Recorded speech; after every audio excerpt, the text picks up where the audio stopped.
On Friday, traders saw a steady rally of the US stock market with the three benchmark stock indexes closing just below one-year highs. Positive employment data for May also supported American stocks.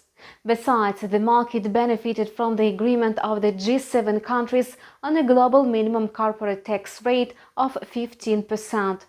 On the one hand, this is a landmark achievement in the common taxation standards for top businesses. On the other hand, this agreement is a big concession of Joe Biden. Meanwhile, the US Fed and major central banks are implementing ultra-loose monetary policies to bolster a global economic recovery. Such a dovish approach makes an impact on financial markets.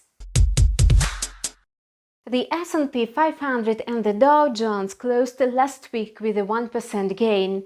The Nasdaq closed 1.5% up on Friday.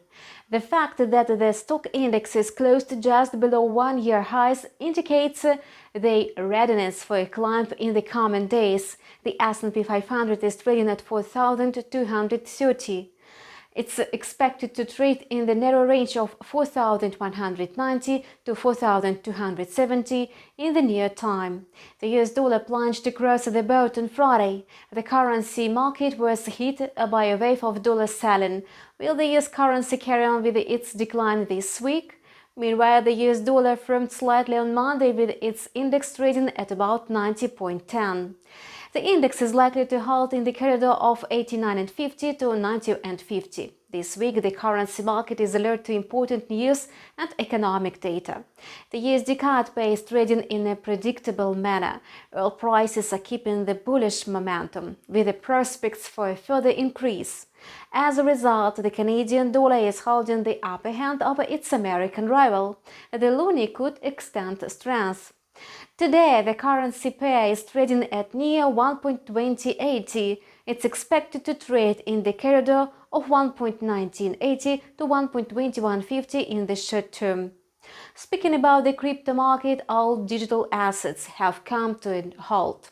The technical chart shows that Bitcoin has been trading almost flat for almost 2 recent weeks.